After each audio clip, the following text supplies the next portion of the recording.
अरे थांबा, मला तुमच्याशी काहीतरी बोलायचं आहे. प्लीज. राम राम, जय भीम, अस्सलाम वालेकुम. मी तुम्हाला आवाज दिला आणि तुम्ही तिकडे जाण्याआधी थांबला. जरा बरं वाटलं. मी तुम्हाला जे काही सांगण्यासाठी आज इथे उभा आहे त्या सांगण्यात माझा एक काही स्वार्थ नाही. राजकारणातलं माझं जहाज आता बुडायला लागलंय. नेतेगिरी संपत आली आहे आणि अशा वेळी मला विदर्भ आठवला असंही नाही. मेलेली गाय बामणाले दान दिल्यावानी खंगलेले नेते, करून सारून भागली आणि देव पूजेले लागली, ह्या टायपात सारेच पद उपभोगून शाळा कॉलेजची मलाई खाऊन झाल्यावर पक्षात कोणीच विचारत नाही हे लक्षात आल्यावर विदर्भावरचा अन्याय आठवणाऱ्या नेत्यापायीच आपला विदर्भाला लग्न नाही झाला आज पावतर. आणि म्हणून पश्चिम महाराष्ट्रवाले म्हणते की विदर्भाच्या लोकांना विदर्भ नाही पाहिजे. अरे गाबरीच आहे वो. विदर्भाच्या सामान्य लोकांना विचारून पहा. तुम्हाला एकच गोष्ट मनापासून सांगतो, मेंढरावानी कोण्या नेत्याच्या मागे फिरत असाल तर विदर्भ भेटणार नाही.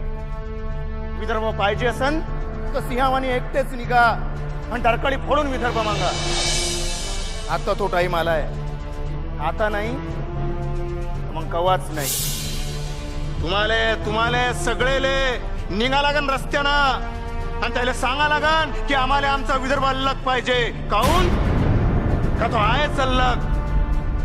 अरे आमच्या मायेच्या भाषा वर्राडी आणि झाडी बोली त्यानं त्याच्या कोकणी आणि मालवणी आमच्यावर लादल्या. आणि आमची वराडी मात्र त्याला सिनेमा आणि नाटकासाठी चालत नाही. आमची जमीन पाहिजे त्यानं तिकडे धरणं बांधली आणि आमच्या नद्या पिऊन टाकल्या. विदर्भात जंगलच ठेवलं आणि सायाच्या आम्हाला जंगली म्हणते. हीच आम्ही पैदा करतो, उजेड थे पाडते. आमचं खनिज, आमचं वन, आणि तरी बी आमच्या नशिबी भनभन. अलग व्हायचं म्हटलं तर बेटे हुतात्म्याच्या बलिदानाची आण घालते. आणि आमचे 10,000 कास्तकार आत्महत्या करून मेले तर त्याचा काही हिशोबच नाही. त्याचे मेले तर स्वातंत्र्य सैनिक झाले आणि आमचे मेले तर दारू पिऊन मेले. माल आमचा, मॉल त्याचे, मत आमची, लाल दिवा त्याचा. ते सारेच मालामाल, आमचे सारे पोट्टे रिकामचोट. आमच्या 7 बाऱ्यावर साली दरिंदरीच लिहून ठेवली आहे ना. त्याची भाषा मराठी आणि वागते इंग्रजावानी. आमच्यासाठी आलेल्या योजना कुठं गेल्या? 3 पिढ्या झाल्या आमच्या 7 बाऱ्यावर बॅकलॉगच्या आकडेचा. आणि याची श्रीमंती मॅडम होऊन परदेशी बँकेत.